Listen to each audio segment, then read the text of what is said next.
हमें देते हैं सब कुछ, हम भी तो कुछ देना सीखे। जो कुछ हमें मिला है प्रभु से, वितरण उसका करना सीखे।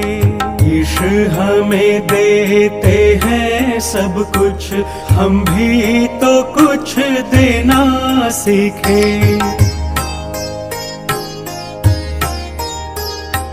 हवा प्रकाश हमें मिलता है, मेघों से मिलता है पानी।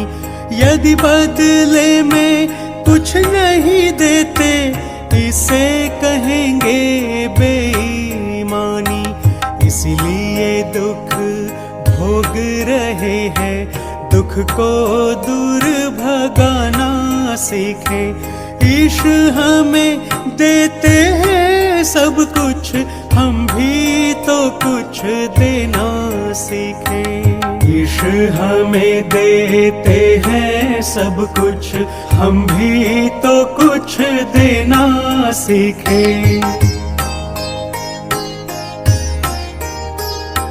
तपती धरती पर पथिकों को पेड़ सदा देता है छाया। अपना फल भी स्वयं न खाकर जीवन उसने सफल बनाया।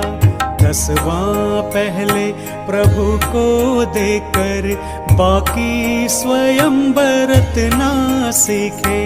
ईश्वर हमें देते हैं सब कुछ, हम भी तो कुछ देना सीखे। ईश्वर हमें देते हैं सब कुछ, हम भी तो कुछ देना सीखे।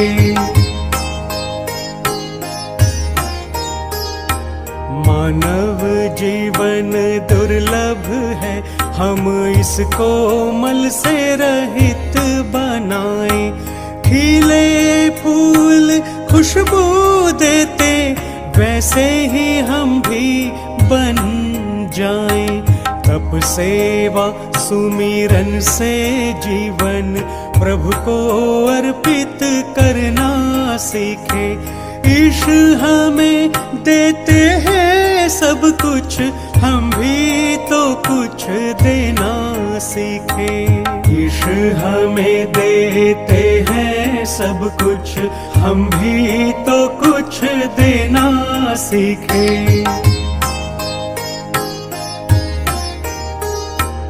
असत नहीं यह प्रभु मैं दुनिया, और नहीं है यह दुखदाई। दिल दिमाग को सही दिशा दे, तो बन सकती है सुखदाई। जन को प्रभु देते हैं सब कुछ, लेकिन जन तो बनना सीखे। ईश्वर हमें देते हैं सब कुछ, हम भी तो कुछ देना सीखे।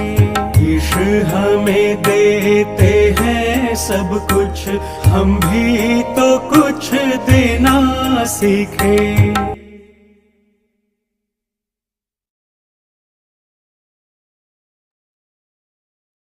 बहुत बहुत धन्यवाद आप सभी साधकों का। अभी आज के सेशन को, जूम सेशन को हम सभी शुरू करते हैं, और सर्वप्रथम परमपिता शिव परमात्मा को याद करते हुए एनडीएस के जनक, फाउंडर, प्रेरणादायक श्री बीवी चौहान जी के चरणों में कोटि कोटि नमन, सादर अभिनंदन। पूजनीय बीवी चौहान साहब जी के तप सेवा सिमरन के इस मिशन पे आज हम एक ऐसी दुनिया की कल्पना, जो कभी कोई सोच भी नहीं सकता था, दवा रहित, भय मुक्त, रोग मुक्त, उस कल्पना को साकार होते हुए देख रहे हैं। और इसका पूरा श्रेय हमारे श्री बीवी चौहान सर जी और उनकी अथक प्रयास, उनकी लगन के माध्यम से ये संभव हो पाया।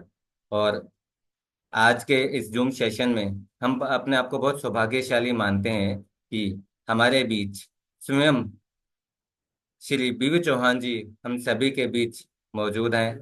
इस वक्त हम सभी यहाँ पर सिरसा में एनडीएस के 4 दिवसीय कैंप के अंदर हम सब मौजूद हैं। और यहीं से आ, आज का जूम सेशन सिरसा की धरती से, पावन धरती से, पूजनीय धरती से, जहाँ से गीता का उपदेश निकला, हरियाणा कुरुक्षेत्र, यहाँ से बिल्कुल पास में ही है, वहां से हमको ये सेशन करने का मौका मिला। इसके साथ साथ मैं आज के जो हमारे इस सिरसा कैंप के ऑर्गेनाइजर हैं, श्री संदीप मदान जी, उनका भी मैं तहे दिल से बहुत बहुत धन्यवाद करता हूँ, उनका अभिनंदन करता हूँ कि उनके माध्यम से यहाँ पर न जाने कितनी आत्माओं को वो नया जीवन मिल रहा है, और वो भी हमारे बीच यहाँ पर मौजूद हैं। साथ साथ हमारे बीच श्री नरहरि पांड्या जी, जिनकी आवाज एक ऐसी आवाज है जिसको सिर्फ उसको सुनने से ही लोगों के मन में कैसा विश्वास आ जाता है कि वो एनडीएस की साधना को करने के लिए तत्पर हो जाते हैं। वो भी हमारे बीच जुड़े हुए हैं।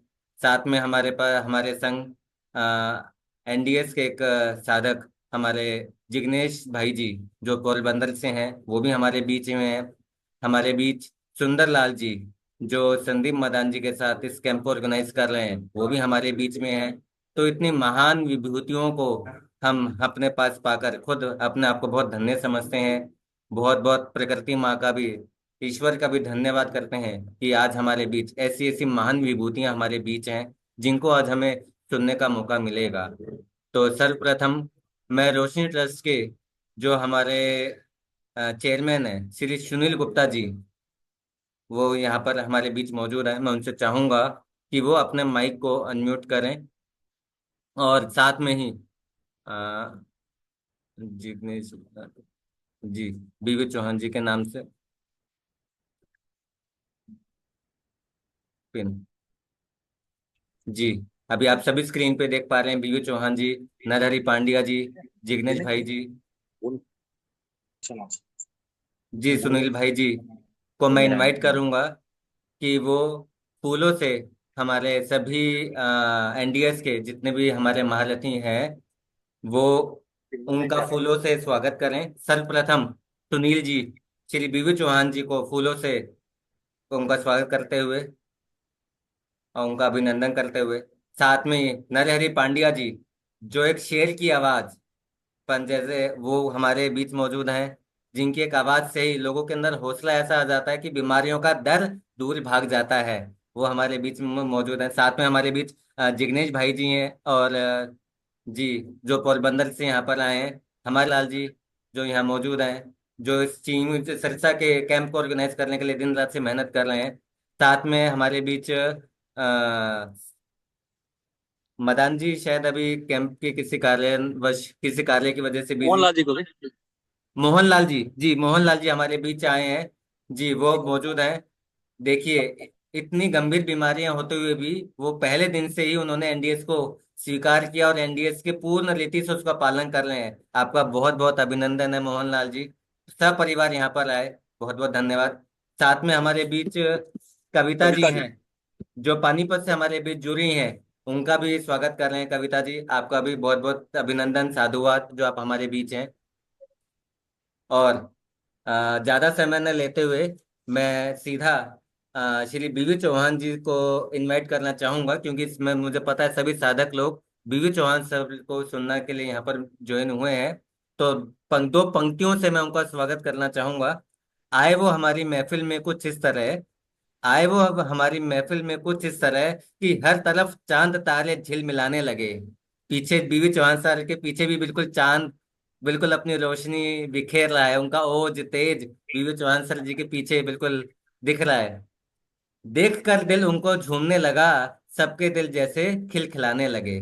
बहुत बहुत धन्यवाद बीवी चौहान सर, जो आपने अपना कीमती समय यहाँ पे निकाला, और पूरे देश भर में ही नहीं, पूरे संसार में लगभग 4 करोड़ आत्माओं तक इस कल्पना को पहुंचाने के निमित्त आप बने। आपके चरणों में कोटि कोटि वंदन, शत शत वंदन, श्री बीवी चौहान सर।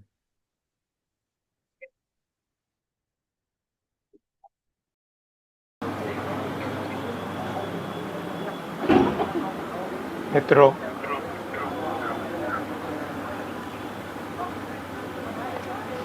जूम मीटिंग में जो आप सब जुड़े हैं, आप सभी के चरणों में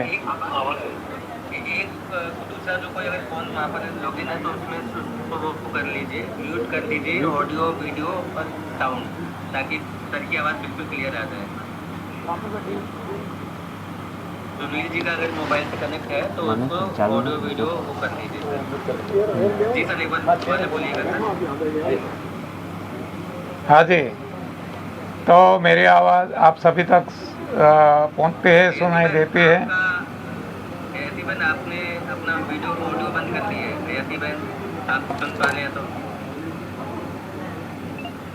हाँ जी, अब आइए आवाज़ जी। ओके जी परफेक्ट, बिल्कुल परफेक्ट। ओके, सभी लोग अपनी वीडियो ऑन कर लीजिए प्लीज। जी अभी सुनाई देती है सभी को आवाज़ मेरी? Okay okay done. तो आप सभी जो जूम मीटिंग से जुड़े हैं, इन सभी आत्माओं को मेरा कोटि कोटि वंदन। आज हमें बहुत खुशी है कि आपसे डायरेक्ट तो नहीं मिल सकते हैं, लेकिन ये मीडिया के द्वारा, जूम मीटिंग के द्वारा आपसे हमारा मिलन हुआ, योग हुआ। इसके लिए हम प्रभु को धन्यवाद करते हैं, शुक्रिया अदा करते हैं। आप सब जानते हैं कि कई सालों से ईश्वर दत्त जो भगवान ने हमें रास्ता दिखाया है, इस पे चलते चलते आज 32 साल हो गए और 32 सालों की लंबी सफ़र में बहुत कुछ हमने पाया है, अनुभव किए हैं, चमत्कारिक परिणाम देखे हैं। न केवल शारीरिक, लेकिन साथ साथ में ऐन्द्रिक, मानसिक, बौद्धिक, चैतिक, आत्मिक, और इस तरीके से आत्मा को परमात्मा तक ले जाने के लिए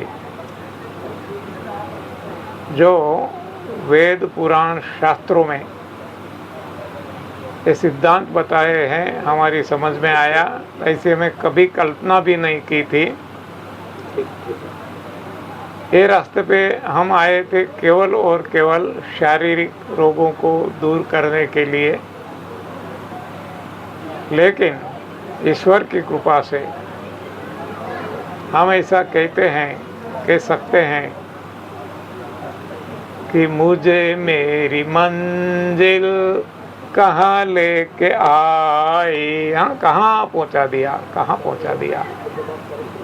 हाँ, आज हमें बहुत आनंद है, कैसे वर्णन कर सके। हम चाहते हैं हर कोई आत्मा इसी रास्ते पे चलकर जो हमें कुछ मिला है वो हर किसी को मिले।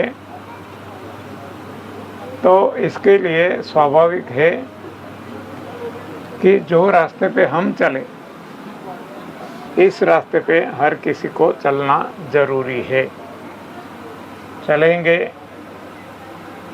अवरोध आएंगे, रोड़े आएंगे, ये तो सब कुछ स्वाभाविक है। लेकिन जब चलना है, चलेंगे तो मंजिल तक पहुंचेंगे, तो हमें मुसाफिर बनना पड़ेगा। तो मुसाफिर के लिए बताया गया है कि हमें थकना नहीं है, रुकना नहीं है। हाँ, रुक जाना नहीं तू कहीं हार के, कांटों में खिलते फूल बाहर के, राही ओ राही। तो ऐसे हम राही है। हाँ, रुक जाएंगे, हार जाएंगे, हार मान लेंगे तो हमारी प्रभु की ओर की गति प्रगति वहाँ ही खत्म हो जाएगी।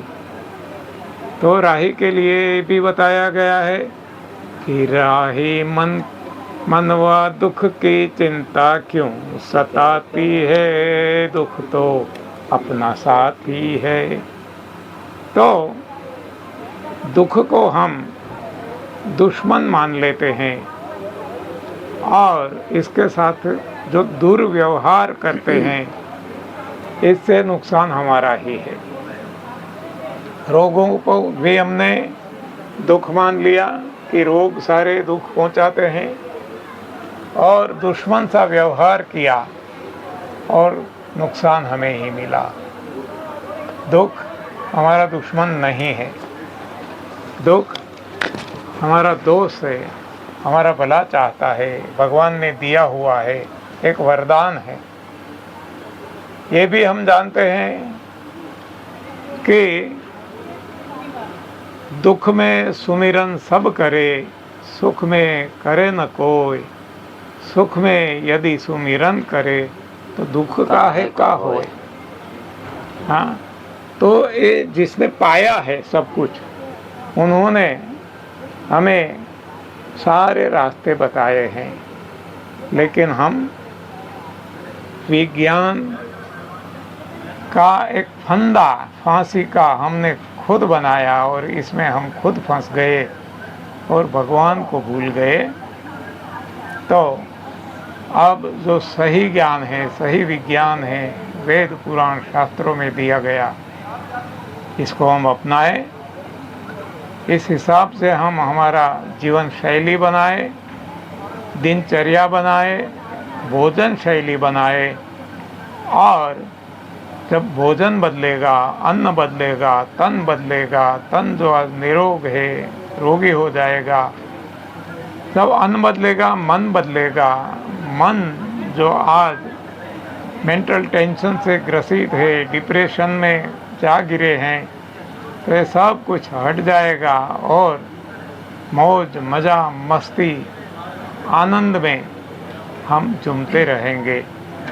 तो ऐसा रास्ता जो भगवान ने बताया है, तो ये मन को हमें सुधारना पड़ेगा और मन तब सुधरेगा जब अन्न सुधरेगा। जैसा अन्न वैसा मन, और जैसे अन्न के हिसाब से मन सुधर गया, सोच बदल जाएगी और सोच बदलने से हमारे व्यवहार बदल जाएंगे। और जैसे व्यवहार बदलते हैं, कर्म बदलते हैं, तो हमारी छवि बदल जाती है, हमारा जीवन बदल जाता है। और इसी हिसाब से हम कहते हैं कि you are what you eat. तो भोजन पे हमें ध्यान देना है, जबकि हम ध्यान और कहीं देते हैं और भोजन को मोह शोक का साधन बना दिया है। और जो भी मन में आए, जो मिला, हाँ, ये गंदा सब कुछ खा रहे हैं, सोचते नहीं। ये भोजन हमें नहीं खाना है, हमारे भीतर जो भगवान है उनको खिलाना है। भगवान कहते हैं कि अहम वैश्वानरो भूत्वा प्राणिनाम देहम आश्रितः प्राणापाना समायुक्ता पचामि अन्नम चतुर्विधम। चतुर्विधम अन्न भी भगवान कहते हैं कि पत्रम पुष्पम फलम तोयम यो मे भक्त्या प्रयच्छति। तो भक्ति भाव से हमें भगवान को खिलाना है, नहीं कि हमें खाना है। जब भगवान का भाव आएगा तो जो भगवान को पसंद है ऐसा हम खिलाएंगे, और जब ऐसा हम खाएंगे तब हमारा सारा जीवन बदल जाएगा। तो ये सारी बातें एनडीएस न्यू डाइट सिस्टम के द्वारा जो हमारी समझ में आई वो हम सारी दुनिया के सामने रखते हैं।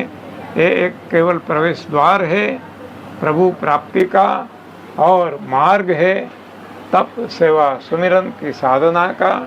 रामचरितमानस में ये नाम दिया है, गीता जी में तपदान यज्ञ कहा है, कुरान में रोज़ा ज़कात नमाज कहा है, बाइबल में फास्टिंग चैरिटी प्रेयर कहा है, गुरु ग्रंथ साहिब में उपवास 10 बन सिमरन कहा है। सभी का मीनिंग एक ही है, इंसान के लिए साधना है और साधन इंसान का देह है।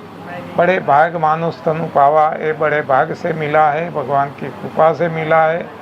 तो इसको हम सही रास्ते पे इसका सदुपयोग करें। आज हम पद पैसा प्रतिष्ठा परिवार में इसको पायमाल कर रहे हैं, दुरुपयोग कर रहे हैं। तो ये वेदों का, शास्त्रों का सहारा लेकर इसको हम जीवन में अपनाएं और हमारे जीवन को धन्य करें। तो आज के दिन एक कम समय में जो सागर सामने दिखता है, इसको हम गागर में समा दें और गागर में सागर, ऐसा हम हमारे जीवन में समझकर इसको आगे बढ़ाएं। धन्यवाद, आभार, प्रणाम। चौहान सर जी, जो आपने बहुत ही सधे हुए, बहुत ही आकर्षक शब्दों से हम सभी एनडीएस के साधकों का आपने प्रोत्साहन किया और साधना का एक ऐसा पथ दिया। हम तो आए थे यहाँ पर स्वास्थ्य खोजने, पर आपने तो जीवन जीने का आनंद दे दिया। आपने हमें हमारे वेद शास्त्रों से मिला दिया। आपका कोटि कोटि वंदन। शब्दों में भी हम आपसे प्राप्त स्वास्थ्य को, जीवन के आनंद को हम शब्दों में भी बयान नहीं कर सकते। बहुत बहुत बहुत धन्यवाद। तत्पश्चात अभी हमारे बीच नरहरि पांड्या जी भी हमारे बीच मौजूद हैं। मैं चाहूंगा कि वो 10 मिनट वो भी अपना वक्तव्य हमारे बीच रखें, अपने शुभ आशीष दें। उसके पश्चात हम आज के सवाल जवाब के सेशन भी लेंगे। नरहरि पांड्या जी, जिनके नाम में ही हरि जुड़ा हुआ है, मतलब जो नर को हरि बना दे, ऐसी साधना हमें बता रहे हैं। और ऐसे व्यक्तित्व के लिए हम कोटि कोटि धन्यवाद, वंदन और उनका अभिनंदन करते हैं। न्यू डाइट सिस्टम के प्रणेता, और इससे भी आगे बोलूं तो मेरे जीवन दाता श्री बीवी चौहान गुरु जी के चरणों में कोटि कोटि प्रणाम। आप सब लोग जो जूम मीटिंग में पहली बार मुझे मौका मिला है, आप सभी परिवार को मेरा कोटि कोटि नमन। जो साधक इस टाइम पे ये जूम मीटिंग में जुड़े हैं, सभी के चरणों में मेरा कोटि कोटि प्रणाम। साधक मित्रों, गुरुजी पास में बैठे हैं, मैं क्या बोलूं? हाँ, क्या बोलूं मैं? मेरी हैसियत क्या है उनके साथ मैं बोलूं, उनके सामने मैं बोलूं? फिर भी आप लोगों ने मुझे जो मौका दिया है, इसके लिए सभी का बहुत बहुत धन्यवाद अदा करता हूं। देखो, मेरी ये सोच है और सब लोगों का ये अनुभव है, प्रेम से ये साधना में न गुरुजी आए हैं न मैं आया हूँ। शायद कोई ऐसे बड़े भाग्यशाली होंगे जिसको कोई प्रॉब्लम नहीं है और ये साधना में आए हैं, इनको तो जितना नमन करे इतना कम है। शायद मुझे आज ये गुरुजी के जरिए, ईश्वर कृपा से, गुरुजी की कृपा से ये रास्ता न मिला होता तो मैं आज ये जूम मीटिंग में भी मौजूद न होता, न यहाँ शीर्षा शिविर में मौजूद होता, न ये सीट मुझे प्राप्त होती। मैंने गुरुजी को वादा किया था, यदि मैं ठीक हो गया और रिटायर्ड होने के बाद मैं मेरी लाइफ आपके और एनडीएस के चरणों में समर्पित करूंगा। 10 जून 2014 के दिन मुझे रास्ता मिला था, गुरुजी मिले थे, तब से मैंने मनोमन तय कर लिया। बहुत घुमा था, मेरी बीमारियों के लिए मैंने घूमने में कुछ भी बाकी नहीं रखा है। सारी थेरापियों का प्रयोग किया था, गौमूत्र, स्वमूत्र, यज्ञ, कथा, जो भी जहाँ से जिसने बताया, सारी थेरापियों में मैं गया था, कहीं से मुझे रिजल्ट नहीं मिला। यहाँ भी मुझे डाउट था, देखते हैं क्या है। फर्स्ट टाइम शिविर में गया था तो वहाँ भी कुछ सवाल थे, मगर सारे सवालों का मुझे वहाँ पे समाधान मिल गया। कुछ ही दिनों में मुझे बहुत स्पीडी रिजल्ट मिलने लगा और 31 मई 2015 को मैं रिटायर्ड होने वाला था। मैं तो भगवान से यही दुआ करता था कि मैं जब तक रिटायर्ड न हो तब तक मुझे जिंदा रखना, एक दिन मुझे पेंशन नहीं खाना है, बस मेरी यही उम्मीद है। सुबह शाम यही दुआ करता था, यही उम्मीद है कि मेरी लास्ट चालू जॉब में यहाँ से मेरे घर न जाए। मगर ये रास्ता मुझे 10 जून 14 को मिल गया, रिटायर्ड होने से पहले। पूरी निष्ठा से, कहीं कोई कमी मैंने नहीं रखी, पूरी निष्ठा से मैं ये रास्ते पे चला। तो आज रिटायर्ड होने में भी करीब 10 साल पूरे हो गए हैं, 11वां साल चल रहा है।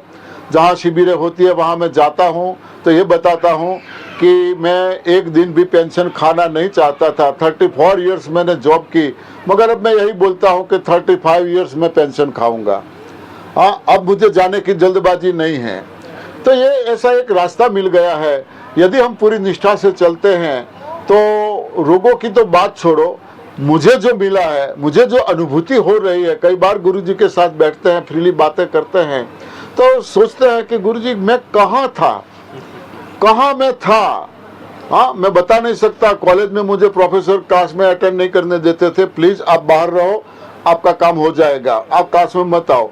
डरते हैं सब आपसे, हाँ आपसे सब डरते हैं, आप क्लास में मत आओ। ये मेरा हाल था। और आज जब कोई भी मुझे नमस्कार करते हैं, चरण स्पर्श करते हैं, तो कई बार मेरी आंखों में से आंसू आ जाते हैं कि हे प्रभु, तूने मुझे कहाँ से कहाँ बिठा दिया। हाँ, कहाँ से कहाँ। ये गुरुजी की कृपा है, प्रभु की कुछ मर्जी होगी। ये सिलसिला चालू है, चल रहा है। मुझे व्हाट्सएप या फोन में कुछ भी नहीं आता है, कुछ भी नहीं आता है। न मुझे ग्रुप बनाना आता है, न कुछ। लोग ग्रुप बनाते हैं, मुझे ऐड करते जाते हैं, कोई एडमिन बनाते हैं, कोई ऐसे ऐड करे जाते हैं। करीब 150 से ज़्यादा एनडीएस के ग्रुप में आज हैंडल कर रहा हूँ गुरुजी की कृपा से। दिन में करीबन 2,500 मैसेज आते होंगे। ये मेरा फ़ोन दिन में 3 बार मुझे खाली करना पड़ता है, इतने लोगों के कॉल भी आते हैं। तो कभी कभार मुझे ऐसा लग रहा है कि 5-10 मिनट हो गई, न किसी का मैसेज आया, न किसी का कॉल आया। तो मैं देखता हूँ ये कोई नेट प्रॉब्लम तो नहीं है, क्या प्रॉब्लम है। तो ये एक ऐसी सेवा करने का मौका गुरुजी की कृपा से परमात्मा ने मुझे दिया है। मैं अपने आप को धन्य समझता हूँ, धन्य समझता हूँ। मुझे शायद 2 या 2.5 घंटा सोने को मिलता है और फिर भी न थकान है, न कोई कमजोरी है, बिल्कुल स्वस्थ मस्त और तंदुरुस्त हूँ। लाखों साधक जो मुझसे जुड़े हैं, सबकी दुआओं से ये सब चल रहा है। ये सारा श्रेय मैं गुरुजी के और आप सभी साधकों के चरणों में समर्पित करता हूँ। मेरा कुछ भी नहीं है, मैं एक डाकिया हूँ। मैं एक डाकिया हूँ, जिसकी जो डाक होती है वहाँ मैं उसको भेजने की कोशिश करता हूँ। 3:30 से 4 बजे सबसे पहले शायद सारे ग्रुपों में मेरा मैसेज आता होगा। 3:30 से 4 बजे के बीच में मेरा ये काम चालू रहता है। कहीं से कोई मैसेज मिल जाता है वो डालता हूँ, या कभी कभी कुछ अंदर से प्रेरणा मिलती है तो वो कुछ लिखता रहता हूँ, भेजता रहता हूँ। वीडियो बनाना मुझे आता नहीं है तो मैं वीडियो बनाता नहीं हूँ, ना मेरी कोई वीडियो आती है। कोई बनाता है, भेजता है, वो अलग बात है। तो जिस तरीके से तन मन धन जो भी है, इससे सेवा हो सके इतनी करने की मैं कोशिश करता हूँ। प्रभु से यही दुआ करूँगा, गुरु जी के चरणों पे, उनके एक एक अक्षर पे चलने की मैं कोशिश करूं। थोड़ा सा भी आगे इधर उधर मैं न डिग जाऊं, इतनी मैं गुरु जी से और प्रभु से प्रार्थना करता हूं। उन्हीं के रास्ते पे मैं चलूं। बहुत बहुत धन्यवाद आप सबका। और इस श्रृंखला को जारी रखते हैं। हमारे बीच जिग्नेश भाई साहब पोरबंदर से हैं, उनको भी हम स्वागत करते हैं और उनसे भी कहेंगे 5 मिनट वो भी कुछ शब्द सुभाषिस के रखें। उसके बाद हम आज के क्वेश्चन आंसर के सिलसिले को कंटिन्यू करेंगे। सभी एनडीएस के साधक मित्रों को स्वागत है आपका इस जूम मीटिंग में। और विशेष करके आज सिरसा के इस प्रांगण में एक सुंदर महोत्सव, जिनको हम शिविर कहेंगे लेकिन एक सेलिब्रेशन है। और इतने सुंदर लोग, सुंदर भाई भी हमारे साथ जुड़े हुए हैं, संदीप मदान भाई भी जुड़े हुए हैं, हमारे सबके चहीते सुनील भाई जो सिंपलिसिटी में सबसे आगे हैं। सरलता और सहजता उनके जीवन से हर बार हर एक्ट में छलकती है। हमारे नरहरिन जी का हमने जो अनुभव सुना, मैं तो उनको वीडियो पे कई बार सुनता रहता हूँ। जब थोड़ा सा ढीला पड़ते हैं तो इनकी आवाज़ थोड़ा सुन लेते हैं तो ऑटोमेटिकली चार्जिंग हो जाता है। तो ये तो हमारे सारे एनडीएस साधकों की पावर बैंक है और वो सारा पावर इस डायनेमो से आ रहा है जो हमारे बीबी चौहान सर। आज मेरा भी सौभाग्य है कि आज उनके साथ बैठ के इस जूम मीटिंग को अटेंड करने का ये सद्भाग्य संदीप भाई की मदद से ये सुंदर कार्यक्रम जो रखा, इनकी बदौलत यहाँ आपके सामने उपस्थित हैं। तो I am very very thanksful to mister Sandeep Madan and जो भी आयोजक हैं, सुंदर भाई जी हैं, रामविलास भाई जी हैं, सभी का धन्यवाद करना चाहेंगे। आज दूसरे साधक भी हमारे साथ जूम मीटिंग में जुड़े हुए हैं। तो ख़ास ये एनडीएस की जो जीवन यात्रा है वो अपने आप में एक अनोखी साधना है और एक अनोखा सुंदर रास्ता है जो मेरे जैसे कई लाखों करोड़ों साधकों के जीवन में इतने सुंदर बदलाव लेके आए हैं जो अतुलनीय हैं, अविस्मरणीय हैं और अकल्पनीय हैं। ऐसे सुंदर परिणाम एनडीएस के आते हैं। नरहरिन जी के जो अनुभव सुने, उनके बीमारियों में वो कैसे बाहर निकले, वो सारे डिटेल में जानना है तो वो अपने काफ़ी सारे वीडियो हैं, जान सकते हैं। डिटेल में आज समय थोड़ा कम है और सारी बातें 10-15 मिनट में नहीं आ सकती। और मेरा जीवन भी एक आध्यात्मिक रास्ते के ऊपर थे, लेकिन सही भोजन, गुरुजी ने अभी अपने लेक्चर में सुनाया कि अन्न से हमारा मन बदलता है, मन से हमारे विचार बदलते हैं, विचार से हमारे कर्म बदलते हैं और कर्म से हमारा भाग्य बदलता है। तो वो सारी एक चेन है, जो चेन की शुरुआत होती है अन्न से। तो ये फ़लसफ़ा जीवन का, ये जो सीक्रेट हैं, वो आज हर कोई इंसान जानता नहीं है।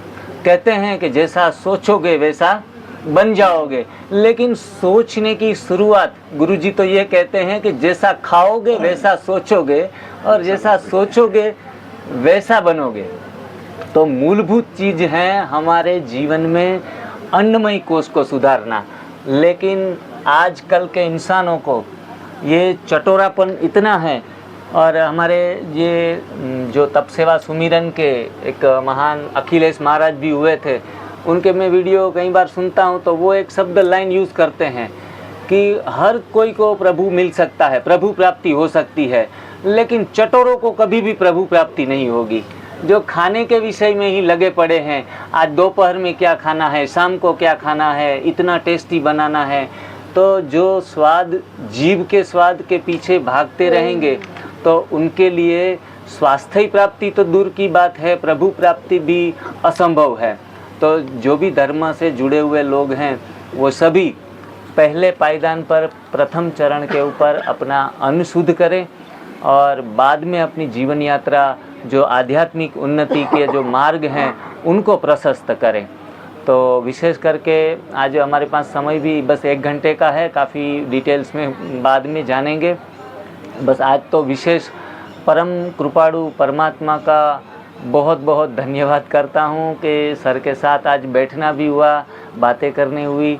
और बाकी तो हम तो इस साधना के एक छोटे से साधक है जिनका ये प्रथम चरण है आगे बढ़ने का। तो ऐसा ही गुरु के ब्लेसिंग से, यूनिवर्स के ब्लेसिंग से, परमात्मा के ब्लेसिंग से हम सदा आगे बढ़ते रहें।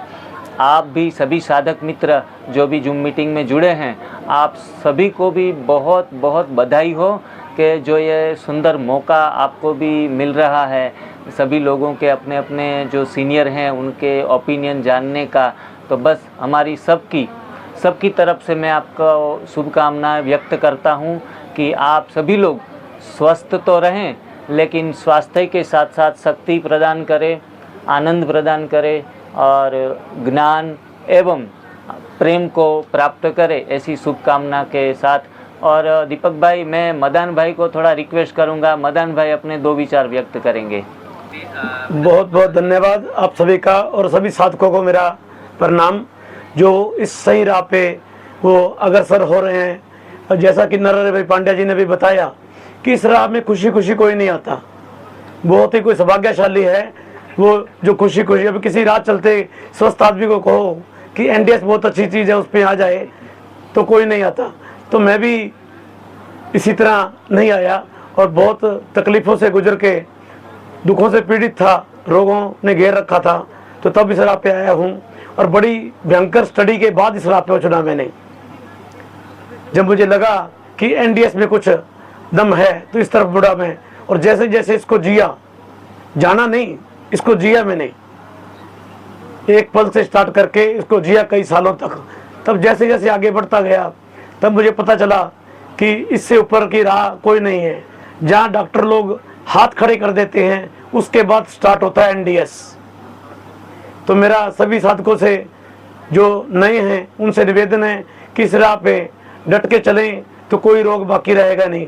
वैसे तो ये जैसे गुरुजी बताते हैं कि ये तप सेवा सुमिरन का मार्ग है, कोई रोगों को भगाने की पथी थेरेपी नहीं है, फिर भी रोग अपने आप चले जाते हैं, वो इसके बाई प्रोडक्ट हैं। तो ज़्यादा कुछ ना समय लेते हुए मैं सभी को अभिनंदन करता हूँ और उनको इस राह पे आगे बढ़ने की प्रेरणा मिले ऐसी कामना करता हूँ। धन्यवाद। बहुत बहुत धन्यवाद संदीप मदान जी। और आज हम एक बात को जान के बड़े हम भी आश्चर्यचकित हुए कि मदान जी का जब हमने पुराना फोटो देखा और अब जब हम देख रहे हैं तो हमको लगा जैसे ये वो व्यक्ति है ही नहीं, फोटो किसी और की है। मतलब मदान जी का वो फोटो देखा जिसमें मदान जी को हम देखे थे कितने सुंदर गोल मटोल टेडी बियर जैसे दिख रहे थे, और लेकिन उस टेडी बियर के अंदर बताओ। इतने बीमार, मतलब इतनी बीमारियां छिपी हुई थी, बहुत सुंदर लग रहे थे पर बीमारियों का खजाना थे। लेकिन उन्होंने तप सेवा सिमरन से आदरणीय पूजनीय वंदनीय बीवी चौहान साहब के रास्ते को अक्षर अक्षर उन्होंने पालन किया और उन्होंने अपने जीवन के अंदर ये देखिए जरा अब अभी के हमारे मदान जी को दिखाइए और ये फोटो देखे। मदान जी आप साथ में आइए जरा, ये की फोटो है। आ जाओ उधर साथ में। मदान जी अब देखिए जरा, अब देखिए जरा, ये मदान जी हमारे और ये पहले का फोटो देखिए आप। मतलब घर से बाहर निकले लोग इनको पहचानना भूल गए थे, भैया ये कौन आ गया। कितना इन्होंने तपस्या करी, वंदनीय है मदान जी। और इस तपस्या के साथ सेवा भी कर रहे हैं, ना जाने ये तीसरा चौथा कैंपिंग का है, कितने लोगों तक ये इस NDS तक पहुंचाने लगे हुए हैं। मलखान सिंह लग रहे हैं ना पूरे। आज भी हम बड़े आश्चर्यचकित हुए, इसलिए हमने कालिया, सोचा कि भगत सिंह के कालिया जैसे। जी चलिए। और इसके साथ जी मैं गुरु जी को बताना चाहूंगा, आदरणीय गुरु जी को। गुरु जी इस वक्त हमारे साथ भारत के लगभग 10 से 11 राज्य के लोग ज्वाइन हो रखे हैं। दिल्ली, हरियाणा, बंगाल, महाराष्ट्र, गुजरात, राजस्थान, MP, बिहार, UP और अन्य राज्यों से भी सभी साधक आपको सुन पा रहे हैं। और इसका पूरा श्रेय हमारे सुनील गुप्ता जी को जाता है, जिन्होंने ये सेशन शुरू किए। मदान जी की अनुमति से आज ये पूरा सिरसा का पूरा कैंप लाइव जा रहा है। तो सभी को बहुत बहुत धन्यवाद कि इतने लोग आपकी बदौलत नया जीवन पा रहे हैं। सुनील गुप्ता जी से भी मैं चाहूंगा वो 2 शब्द रखें। सभी साधकों को सादर नमस्कार। आज मैं सबसे ज़्यादा नमस्कार करना चाहता हूँ हमारे संदीप भाई से, संदीप जी को, जिसके माध्यम से नवीन भोजन प्रणाली के इतने बड़े बड़े प्रणेता जो सबसे महानुभूति हैं, चौहान साहब, जिग्नेश भाई, नरहरि पांड्या जी, सबके साथ बैठ करके और इसके ऊपर चर्चा करने का एक मौका मिला। इसका पूरा का पूरा श्रेय हमारे मदान साहब को, संदीप जी को, सुंदरलाल जी को और इनके टीम को जाता है। आपको बहुत बहुत धन्यवाद, साधुवाद कि आपके थ्रू जो है हम इस सारे पूरे स्टेट में आज का डिस्कशन हम पहुंचा पा रहे हैं। और हम लोग भी एक तरीके से चौहान जी के साथ में एक कड़ी के रूप में जुड़े हुए हैं और इनकी जो मिशन है डिसीज़ फ्री, मेडिसिन फ्री, और उसके तरफ हम लोग बढ़ते हुए कड़ी के रूप में जुड़ करके आगे बढ़ने का प्रयास कर रहे हैं। सबसे पहले जो है अपने आप को ठीक करना होता है। इसमें जो भी कड़ी इसमें जुड़ी हुई है, हर कड़ी ने सबसे पहले अपने आप को ठीक किया, अपने परिवार को ठीक किया, फिर धीरे धीरे करके वो आज हम जो है पूरे हिंदुस्तान और वर्ल्ड में इस चीज़ को फैलाने का प्रयास कर रहे हैं। तो हम सब लोग एक तरीके से कड़ी के रूप में जुड़े हुए हैं और चौहान साहब का जो मिशन है उसका पूरा करने में सक्रिय रूप से सबके साथ मिल करके एज ए टीम के साथ में इसको आगे बढ़ाने का प्रयास करेंगे। बहुत बहुत धन्यवाद। और आप सारे साधकों से हमारी विनती है कि आप लोग जितने भी ठीक हो रहे हैं, ठीक होकर के बैठिए नहीं। ठीक होने के बाद में जो है आपको सेवा का काम शुरू करना है। अगर सेवा का काम शुरू नहीं करेंगे तो आपकी तपस्या पूरी नहीं होगी। हम ठीक होके बैठ नहीं सकते ऐसे कि हम ठीक हो गए, हमारी शुगर ठीक हो गई, हम बैठ गए। दूसरों की जो बीमारियां हैं हमें देना सीखना पड़ेगा, जो कि हम सबसे पहले जो है अपनी इस प्रार्थना से शुरू करते हैं ई समय देते हैं सब कुछ, हम भी तो कुछ देना सीखें। हमें देना आना चाहिए, और जैसे ही आप देना शुरू करेंगे आप देखेंगे आपके अंदर और भी बहुत परिवर्तन आएगा और आप स्पिरिचुअलिटी की तरफ आप आगे बढ़ना शुरू कर देंगे। बस इतना ही कहना है, टाइम कम है और सबको काफ़ी लोग अभी अपना अनुभव भी शेयर करेंगे आज की डेट में, और कुछ क्वेश्चन आंसर हैं उसके तरफ दीपक भाई आप इसको आगे प्रोसीड करिए। बहुत बहुत धन्यवाद सभी लोगों का। सवाल हम रखते हैं श्री बीवी चौहान जी के चरणों में। गुरुजी, एक सवाल आया प्रिया जी का, एनिमा करने के बाद बहुत भूख लगती है, फास्टिंग नहीं कर पाते हैं और वजन बहुत कम हो गया, अंडरवेट हो गए हैं, प्लीज कुछ एडवाइस करें। यह हाँ अधिकतर जी। सबका सवाल आता है जी गुरुजी। देखो, भूख लगाने के लिए आज के ज़माने में लोगों को गोलियां लेनी पड़ती है, और आपको भूख लगती है तो अच्छी बात है। हाँ, और आपका वजन कम हो गया ऐसी चिंता है तो मानव जीवन वजन के लिए नहीं मिला, भजन के लिए मिला है। वजन बढ़ाओ, वजन कम हो जाए इसकी चिंता मत करो, वजन तो अपने आप आ जाएगा। मेरा वजन जब मैंने शुरू किया 67 से अप जा रहा था, जैसे शुरू किया 20 kg कम हो गया, 47 पे आ गया, और आज आप देख रहे हैं मेरा वजन 60 के करीब, 58-60 के करीब कांस्टेंट रहता है, चाहे खाना खाए या ना खाए। तो वज़न की चिंता नहीं करनी है, चिंता भजन की करना है। और फास्टिंग की बात जो आपने बताई, तो फास्टिंग जब आपका मन मान जाएगा, मन के हारे हार है मन के जीते जीत। हाँ, ऐसा भी कहा जाता है कि कमज़ोर मन के मुसाफिर को रास्ता नहीं मिलता, कमज़ोर मन के मुसाफिर को रास्ता नहीं मिलता, दृढ़ मन के मुसाफिर को हिमालय भी नहीं नड़ता। तो ये मन की दृढ़ता, ये मन का खेल है सारा। हमने देखा है 80-80 साल, हाँ, हम तो यहाँ केवल 8 घंटे बताते हैं, 80 साल प्रहलाद भाई जानी, आप देख लेना गूगल सर्च पे जाकर, 80 साल ना कुछ खाया ना कुछ पिया, केवल हवा पे रहे, केवल हवा, ओनली ऑन एयर। तो हम तो केवल 8 घंटे का बताते हैं, और वो भी यदि नहीं हो सकता तो कंपलसरी भी नहीं है, धीरे धीरे आगे बढ़े, जितना हो सके करे और धीरे धीरे आगे बढ़े। तो ये आदत डालना है, खाने की एक बहुत बुरी आदत है।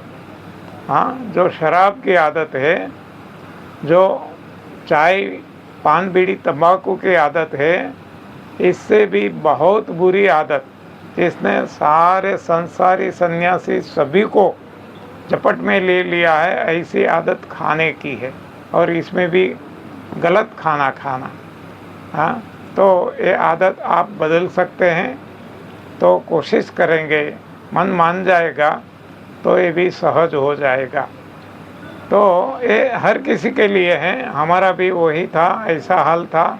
हम भी 1 घंटा भी फास्टिंग नहीं कर पाते थे। आज खाने की नहीं इच्छा होती है, खाते हैं तो खाया भी जाता है।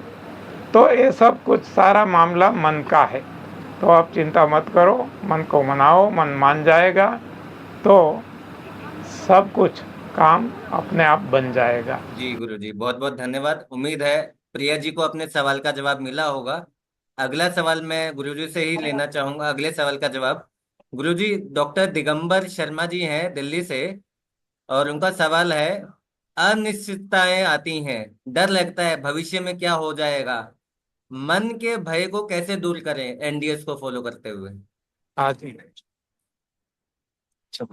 भाई, हर किसी को लगता है, और सबसे बड़ा भय लोगों को मौत का,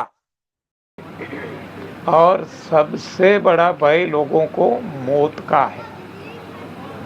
हर किसी को, जो और सब कुछ जीवन में आए या ना आए, लेकिन मौत तो निश्चित है। अटल है, फिर भी मौत की डर लगती है। तो कोई भी डर जीवन में तब तक रहेगा कि जब जीव है शिव का आश्रित नहीं बनेगा।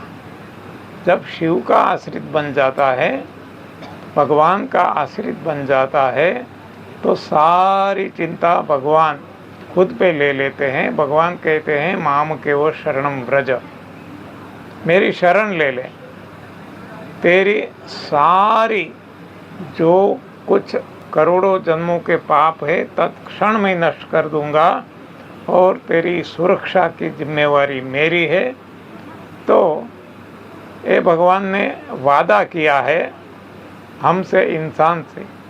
भगवान ने ये भी बताया है कि सखा सोच त्याग हु बल मोरे, सब विधि कटब काज में तोरे। तू मेरी शरण ले ले, बाकी देख, हाँ, तुझे कुछ भी करना नहीं पड़ेगा, तेरी कोई भी चिंता नहीं बचेगी, कोई तुझे डर भय चिंता कुछ भी नहीं सताएगा। तो हमें प्रभु की शरण लेना है। भगवान ने अर्जुन को बताया है, हाँ, पहले जो भी सवाल थे ऐसे सवाल अर्जुन के मन में बहुत उठे, सारे सवालों का जवाब भगवान ने दिया। अंत में भगवान ने बताया कि हे अर्जुन, ये सब कुछ जानने से तुझे क्या फायदा, छोड़ सारे धर्मों को कर्मों को और मेरी शरण ले ले, हाँ, मैं सब कुछ निपटा दूंगा। तो हमें कोई चिंता करने की ज़रूरत नहीं पड़ेगी। जब हम प्रभु की शरण ले लेंगे तब तक हम चिंतित रहेंगे, तब तक हमें डर भी लगेगा, सब कुछ होगा। तो ये रास्ता जो भगवान ने बताया है भगवान की शरण लेने का, तो यदि हम शरण ले लेंगे तो जैसे एक छोटा बच्चा, इसको कोई डर नहीं लगता क्योंकि वो बालक है, निर्दोष है, उसकी सारी चिंता उनकी मम्मी करती है। तो हमारे मम्मी है, हमारे पप्पा, हमारे सब कुछ वो भगवान है। जब भगवान की शरण ले लेंगे हम बालक बन जाएंगे, निर्दोष बन जाएंगे, तो हमें कोई चिंता डर भय कुछ भी नहीं सताएगा।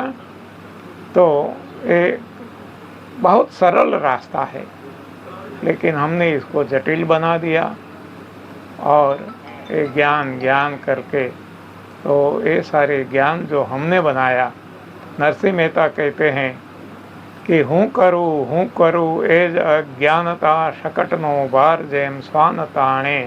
गुजराती में कहते हैं कि मैं कर रहा हूँ ऐसी भावना जब तक है तब तक ये बैल के नीचे, बैल का जो सारा बोझ है वो तो ये वो बैलगाड़ी कहते हैं ना, बैलगाड़ी का बोझ बैल खींचते हैं, लेकिन इसके नीचे चल रहा कुत्ता ऐसा मानता है कि मैं ये सारा बोझ वहन कर रहा हूँ।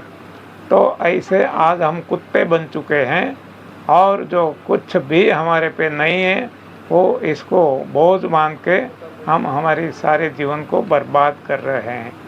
तो ये अज्ञानता जो हमारे भरी पड़ी है, तो ये सही ज्ञान जब आ जाएगा कि करतल दूजो कोई, हम कौन होते करने वाले, अपने आप सारी चिंताएं डर भय सब कुछ अपने आप खत्म हो जाएगा। बहुत बहुत धन्यवाद गुरुजी। आपने बहुत ही सरल शब्दों के अंदर किस प्रकार हम शरणागत बनकर अपने मन के सभी भयों पर, डर पर विजय पा सकें, उसका आपने बहुत ही सरल शब्दों में हमें रास्ता बताया। बहुत बहुत धन्यवाद गुरुजी। अगला सवाल गुरुजी ये आ रहा है, कुछ सारी बीमारियां का नाम लिए हैं किसी ने, slip disc, fatty liver, kidney stone, acidity, gas, vitamin D की डेफिशिएंसी, तो किसी के अल्सर कोलाइटिस है, तो किसी को और अलग अलग विधियां, कोई प्रॉब्लम है शारीरिक। उन सभी बीमारियों में हमारा रूटीन क्या होना चाहिए, किस तरीके से हम सभी प्रॉब्लम्स को दूर कर सकते हैं, तो उसके बारे में गुरुजी क्या रूटीन होना चाहिए एनडीएस का, उस रूटीन जब के बारे सही में। कारण पता चल जाता है तो इसके साथ निवारण होता ही है, ढूंढना नहीं पड़ता। जब कारण ही गलत समझ में आ गया तो निवारण भी गलत करेंगे तो परिणाम गलत मिलेगा। तो ईश्वर कृपा से हमें रोगों का सही कारण मिल गया है और वो कारण है शरीर के भीतर की गंदगी। रोग चाहे कोई भी हो, कितने भी हो, A to Z जितने भी रोग आज सारी दुनिया में हैं, इसका एक लिस्ट बना ले। A to Z हजारों लाखों करोड़ों जितने भी रोग होते हैं, इसमें जो आपने नाम दिया वो और जो नाम नहीं है सारे रोग को इंक्लूड कर ले। सारे रोगों का केवल और केवल एक ही कारण है, शरीर के भीतर की गंदगी।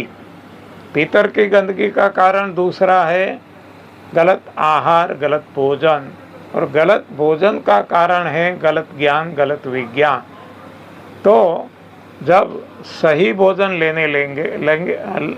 लेंगे तो कभी कोई रोग होने वाला नहीं, लेकिन आज तक गलत आहार लिया है, इसके कारण शरीर इसको पचा नहीं सका और इसके कारण शरीर के भीतर गंदगी हो गई और इसके कारण ये सर्दी जुकाम से लेकर किडनी, हार्ट, कैंसर, कोरोना तक के सारे रोग हो गए और हो रहे हैं। फिर से रिपीट करता हूँ, A to Z कोई भी रोग है, सारे रोगों का कारण केवल एक है, वो है गंदगी। और जब कारण एक है तब निवारण भी एक है, सफाई। सफाई करो, सारे रोग हट जाएंगे।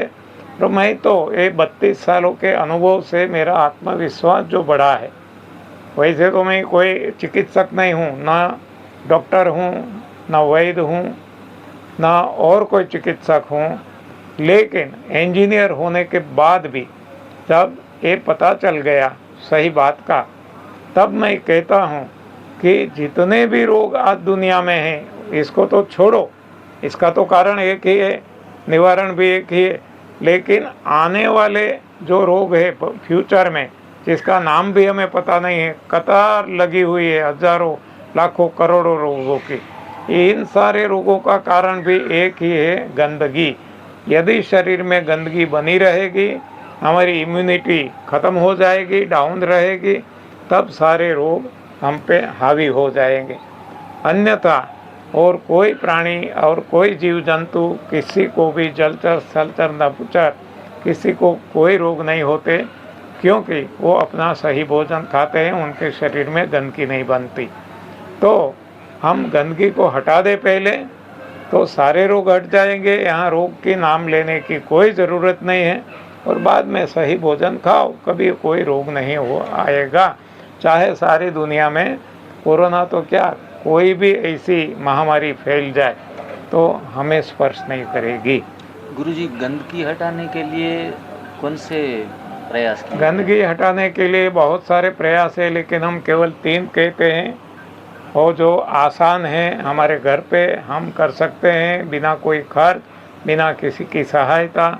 इसमें हम एक संजीवनी क्रिया कहते हैं, एक दूसरा कहते हैं लंघनम परम औषधम, यानी ना खाना ना पीना, जिसको फास्टिंग या ऑटोफेगी कहते हैं। और तीसरा है जो मुंह से लेकर मलद्वार तक की सफाई करे, पूरी डाइजेशन ट्रैक की, ऐसा क्लिनसिंग जूस, डिटॉक्स जूस। ये 3 चीज़ों के अलावा कोई भी साधक एनडीएस में कुछ करने की आवश्यकता है? सही, अभी अलग अलग तरीक़ों से लोग बॉडी डिटॉक्स करते हैं। हाँ, देखो, डिटॉक्स होता है तो अच्छी बात है, कैसे भी करें, लेकिन ये सरलतम, केवल सरल नहीं, एकदम सरल, जो छोटा बच्चा भी अपने घर कोई भी खर्च किए बिना, किसी की भी सहायता के बिना कर सके, ऐसे 3 ये टूल हम बताते हैं। बाकी जिससे भी भीतरी सफाई होती है वो फायदेमंद ही है। गुरुजी, उम्मीद है संगीता देवांगन जी, आपको आपके सवाल का जवाब मिल गया होगा। दोनों नाखूनों में कैसे सफेद दाग आ गए हैं तो उसके लिए क्या करना है, पैरों में दर्द है, सूजन है, उसके लिए भी वही जवाब। बीमारी कोई भी हो, किसी का विटामिन B12 1945 यानी बहुत ज्यादा हो गया है, अल्सर कोलाइटिस है, कोई भी शरीर के जितने भी रोग हो, किसी ने यहाँ पर लिखा है उनके चर्म रोग, सफेद दाग हो गया है पनीर खाने से। गुरुजी ये भी लिखा है डेली पनीर खाने के बाद चर्म रोग हो गया है, पहले नहीं था अब क्या करें। तो उसका उत्तर भी आपने बहुत अच्छा दिया कि भोजन ही हमारी। जी जी गुरुजी, कुछ बोलना चाहते हैं आप? हाँ जी, इतनी स्पष्टता करने के बाद भी किसी के मन में ऐसा सवाल उठता है तो हमें कहना पड़ेगा कि कैसे समझाऊं, पढ़े ना समझ हो, कैसे समझाऊं। तो कोई भी दीपक रोग भाई। है। जी एक हाँ सेकंड जी भाई जी। दीपक भाई, जी जी जी सुनिए, बताएं। एक आधा प्रश्न का उत्तर नरहरिन जी से लीजिए, इनकी जी जी आवाज मैं। सुनना चाहेंगे सभी। जी जी हाँ। जी जी। हाँ। अगला सवाल उन्हीं से है। उससे पहले मैं सभी जो साधकों ने बीमारी से लेके कोई भी कुछ सवाल किया कि हमारी ये बीमारी है वो बीमारी है, उन सबके लिए गुरु जी ने एक ही उत्तर दिया। कोई भी बीमारी हो, किसी भी तरह की बीमारी हो, उसके लिए एक ही विधि है, सफाई।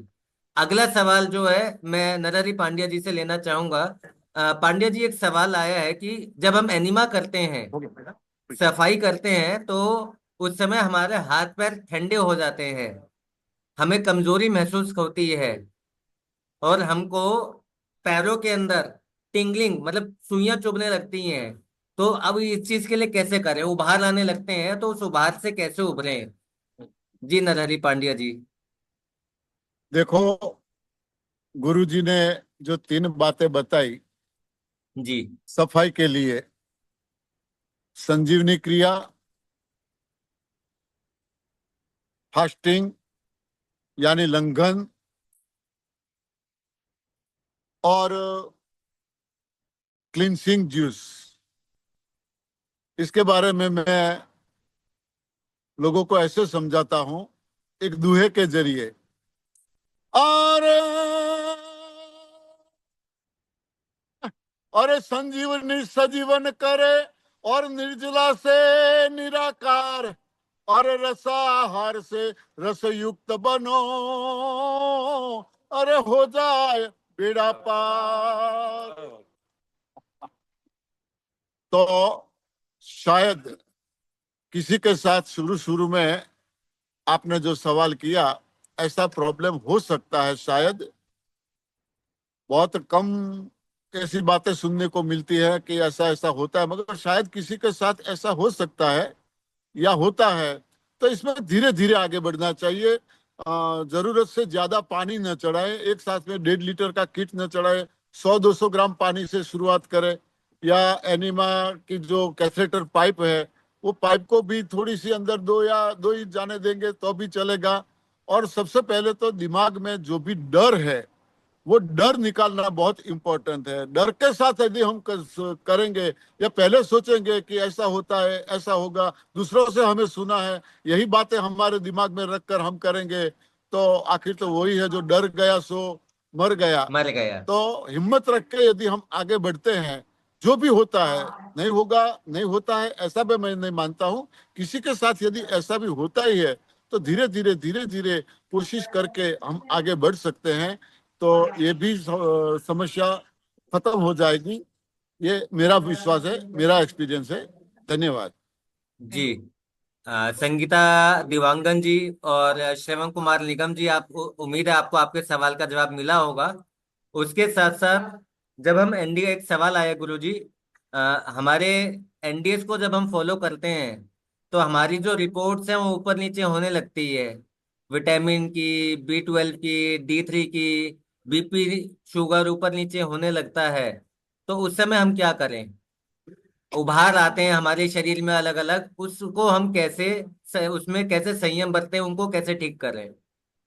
देखो, वैसे तो जो कुछ डेफिशिएंसी है ये यहाँ ठीक होती है, डेफिशिएंसी आती नहीं है। लेकिन शुरू शुरू में किसी को ऐसा महसूस होता है तो ये कुछ समय तक, जब तक पूरी सफाई ना हो जाए तब तक अप डाउन ये होना स्वाभाविक है। कभी लगता है बहुत अच्छा हो गया है, कभी लगता है कि कुछ ऐसी डेफिशिएंसी आ गई। तो ऐसा शुरू शुरू में किसी को हो सकता है, तो लगे रहना है लेकिन ये जब सफाई हो जाएगी पूरी अच्छी तरह से, तब कुछ भी ऐसी डेफिशिएंसी नहीं रहेगी। ऐसे करोड़ों लोगों का अनुभव है। बहुत बहुत धन्यवाद गुरुजी।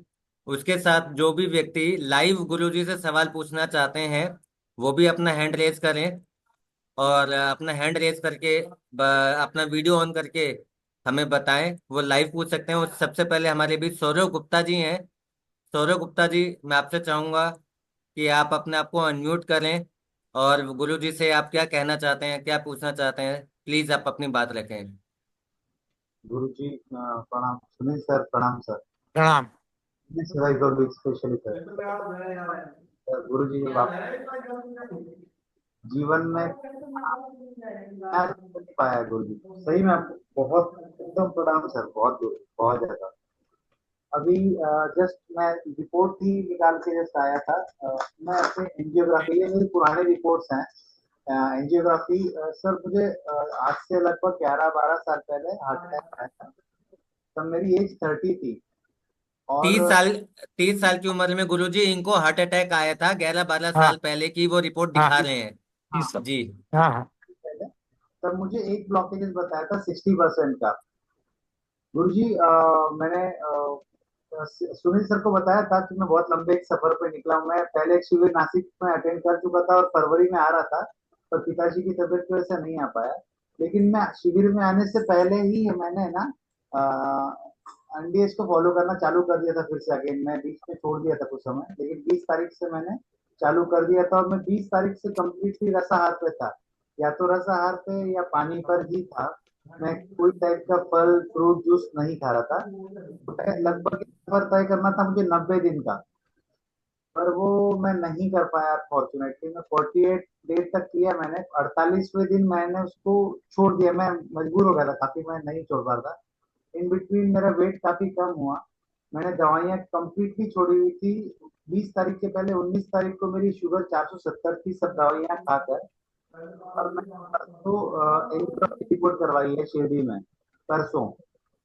तो जब मैं रिपोर्ट नहीं आई थी तब तक डॉक्टर से मिला, तो वहाँ के जो कार्डियोलॉजिस्ट है, डीएम कार्डियोलॉजिस्ट, वो मुझे काफी डांट रहे थे कि तुमने इतनी दवाइयाँ क्यों छोड़ दी, तुमको शुगर की इतनी दवाइयाँ हैं, बीपी की दवाइयाँ हैं, कोलेस्ट्रॉल की दवाई, और सबसे पहले तो तुमने खून पतला करने की दवाई जो करके बेवकूफी की है, ये बहुत बड़ी बेवकूफी की है। दुनिया में ऐसा कोई साइंस, कोई डाइट, ऐसा कोई भी दवाई नहीं है जो आपकी ब्लॉकेजेस गायब कर सके। मैं आपसे क्लियर कह रहा हूँ, मेरा आज तक का एक्सपीरियंस है। आप बेवकूफी कर रहे हैं, आप कोई भी झंझट में ना पड़ो, कल जाओ शुगर खून पतला करने की दवाई आप चालू कर दो। बोला ठीक है गुरु जी, बोला ठीक है। सब सब उन्होंने कह दिया, सब कर दिया, और बाद में रिपोर्ट देते हैं और आती है उनकी 40%। जो 60% पहले थी वो हो गई 40%। अब उनके पास बोलने के लिए कुछ बचा नहीं। बोलते भाई अभी भी हार्ट कह रहा ब्लॉकेज कम हो गई हूँ जो बिना 60, दवाई। मेरी ब्लॉकेजेस 60% थी 11 साल पहले, वो कह रहे थे गुरु जी कि हो सकता है जिंदगी में बस आप अच्छा करो, अच्छा खाओ तो बढ़े ना, ये चांसेस हैं, लेकिन कम हो जाएगा कोई डाइट करके या कोई एक्सरसाइज करके, ऐसा इम्पॉसिबल है। तो भाई बहुत आप बढ़िया। करो, वो कह रहे थे। और उन्हीं ने रिपोर्ट थोड़ी देर में मेरे हाथ में दी कि आपके ब्लॉकेज 40% है। तो से मैं अब तो अब मैं उनको क्या बोलूँ, किसको डॉक्टर को बताऊं, ऐसा हो गया था। मतलब चलो अब आप गुरु जी आ रहे हैं खुद, तो उन्हीं को बताता हूँ कि गुरु जी आपके साथ। बहुत बहुत धन्यवाद सौरभ जी। जस्ट गुरु जी, एक चीज और मुझे मुझे बताइए जी जी, समय का अभाव है जी गुरु जी। कि आगे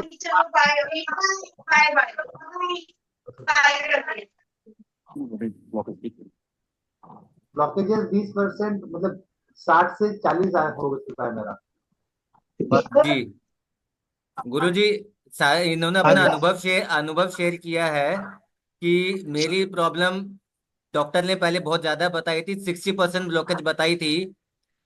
मैंने एनडीएस फॉलो किया, रसाहार किया पूरा, और उसके बाद कोई दवाई नहीं ली। डॉक्टर के पास गया, डॉक्टर ने रिपोर्ट निकालने से पहले इनको खूब डांटा, तुम बेवकूफी कर रहे हो, तुमने गलत किया, बहुत कुछ बोला। लेकिन जब उन्होंने रिपोर्ट निकाली वही डॉक्टर हैरान हो गया, जो 60% ब्लॉकेज थी वो 20% रह गई है। वो खुद हैरान हो गए ये कैसे हो गया, और उनको शर्म, मतलब उनको लगा कि कैसे हो गया, चमत्कार हो गया इनके साथ। तो अनुभव शेयर किया उन्होंने आपके साथ। हाँ जी, अच्छी बात है। जी। ये अगला सवाल। चमत्कार, जी जी जी जी। हाँ, चमत्कार उसको लगता है जो ऐसा मानते हैं कि अभी ऐसा कभी नहीं हो सकता।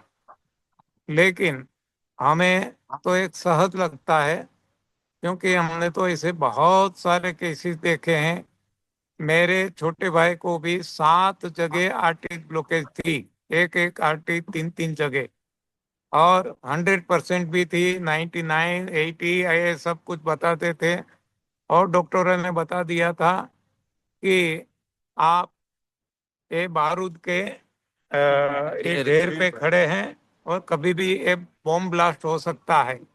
आपके लिए अब इंतजार करो मौत का, स्पष्ट बता दिया था। केवल 1 महीने हमने उनको ये एनडीएस फॉलो करवाया, अंगूर पे ही रखा, और 1 महीने में ये डॉक्टर, हाँ, वो तो इतने हो गए कि ये मैं क्या देख रहा हूँ, ये क्या है, ये कैसे संभव है। सारे रिपोर्ट्स नॉर्मल। मेरा भी ऐसा ही था। हाँ, ये देखो पंड्या जी का खुद का अनुभव आप देखो तो सामने, आपके सामने है। 90% ब्लॉकेज इनका। मैं पांड्या जी को तो 1 घंटे का भी समय नहीं दिया था, 1 घंटे में बोला था राम राम सत्य हो जाएगा। गुरु जी के सामने मैं नहीं बोल सकता, मगर ये मेरा एक्सपीरियंस दिखाऊं। मुझे एक बार वॉमिट जैसा कुछ हुआ। डॉक्टर ने बोला कि शायद आपको कुछ हार्ट का प्रॉब्लम लग सकता है। दमा तो था ही, बीपी था, ये सारे प्रॉब्लम तो थे। तो आप एक चेकअप कराओ। कार्डियोग्राम निकाला तो बोले ऐसा लग रहा है कि आपको एंजियोग्राफी करवानी पड़ेगी। तो मैं एंजियोग्राफी करवाने गया। एंजियोग्राफी जैसे पूरी हुई, तुरंत मुझे व्हील चेयर पे बिठा दिया और ले जाने लगे। मैंने बोला कहाँ ले जा रहे हो? तो बोले आपका टोटल ब्लॉक है, 8% आपका हार्ट काम कर रहा है, आप जी कैसे रहे हो? आधे घंटे में बाईपास नहीं हुआ तो आपके साथ कुछ भी हो सकता है। मैंने बोला कब से है ये? मुझे तो पता नहीं, अभी आप मुझे दिखा रहे हो, कब से ये ब्लॉकेज है?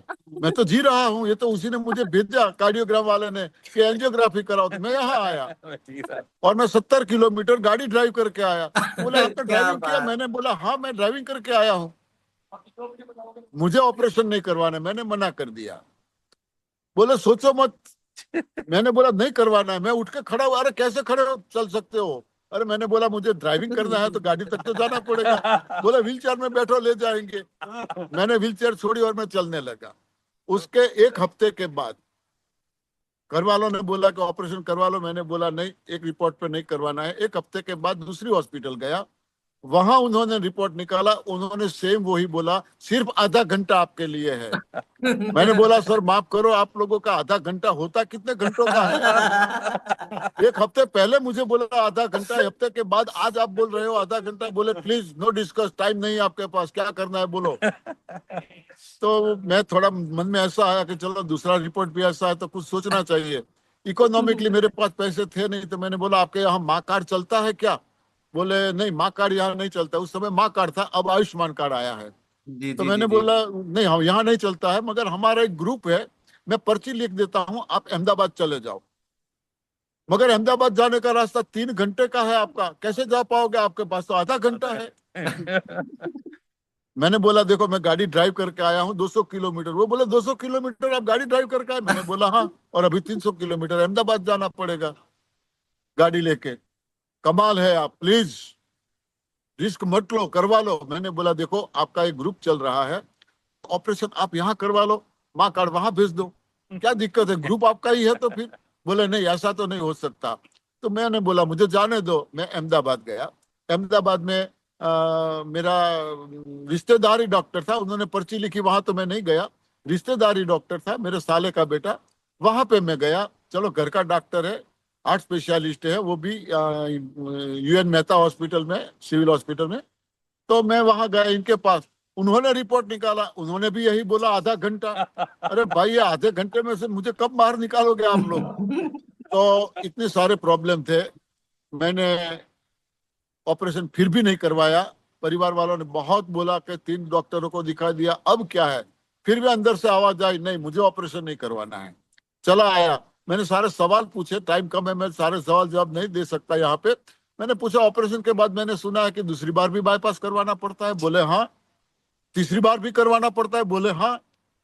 तो मैंने बोला बाईपास न करवाऊं तो क्या होगा, तो बोले दवाई लेनी पड़ेगी, मगर कब क्या होगा पता नहीं, और बाईपास कराऊं तो दवाई, तो भी दवाई लेनी पड़ेगी लाइफ टाइम। अरे बाईपास कराऊं तो भी दवाई, न कराऊं तो भी दवाई, तो दवाई दे दो, नहीं करवाना है मुझे।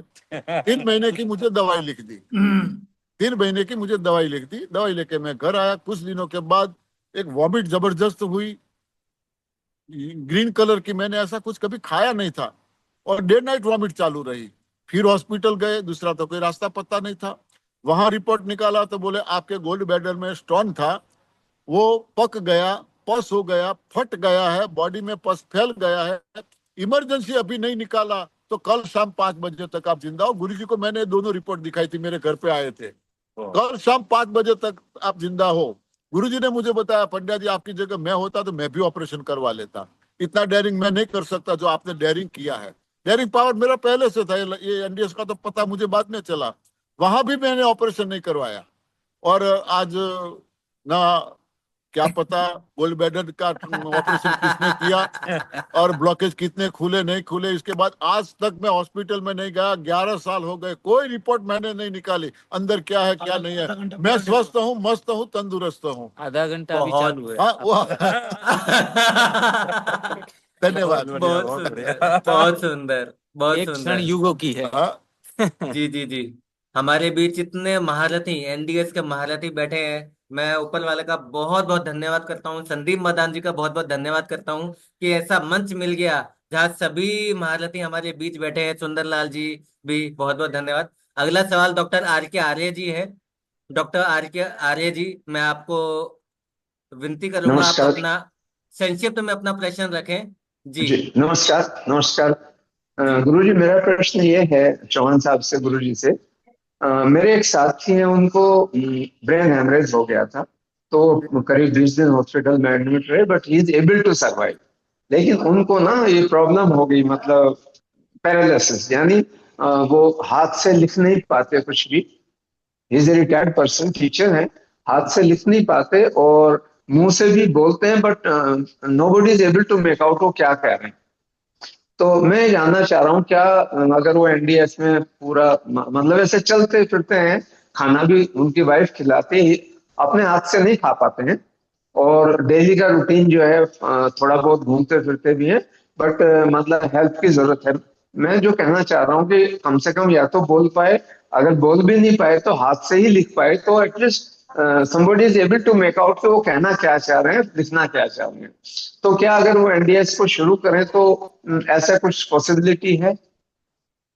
पॉसिबिलिटी सारी है, सब कुछ कैसा करते हैं, कितने भाव से करते हैं, तो करना हमारे हाथ में है। हम कहते हैं ना कि main propose is God dispose is, एक करने Right. वाला भगवान है, हमें जी तो केवल ये जो सिस्टम फॉलो करना है और भाव से करना है। तो हमने तो बहुत सारे चमत्कारिक परिणाम देखे हैं, तो एक करके देखना है, बाकी कितना परिणाम मिलेगा वो जी। तो भगवान के हाथ में है। Thank you sir, thank you sir, हाँ जी, प्रणाम। थैंक यू बहुत सर। बहुत उम्मीद है आर्य जी आपको आपका सवाल का जवाब मिला होगा। अगला सवाल हम जी लेते हैं विजय जी। विजय जी मेरी बात सुन पा रहे हैं तो प्लीज अपने आप को अनम्यूट करें, वीडियो ऑन करें। Vijay ji please. Hello sir. हाँ जी जी। जी आवाज आ रही है सर, पूछिए सर, हाँ सवाल जी। पूछिए। सर मैं 2 ढाई साल से एनीमा कर रहा हूँ। हाँ। तो अभी मुझे ना एनीमा की आदत हो गई। अभी बिना एनीमा की मतलब लैट्रिन निकलती नहीं। और सर का मैंने पिछले साल ना ये अंगूर ग्रेप्स का शिविर किया था नासिक में। हाँ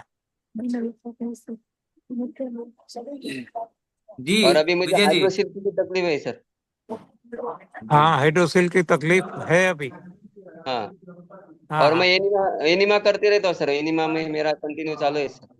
हाँ हाँ। बिना एनीमा के इनको ये फ्रेश नहीं हो पाते, लेटरिंग नहीं आती है, ऐसी ये स्थिति तो, बता रहे हैं। हाँ जी हाँ जी, वो जी हर किसी को ये लिए है, कॉमन है। क्योंकि ये जो नेचुरल कोल आता है, इसके लिए वो उनकी अपनी लिमिट होती है।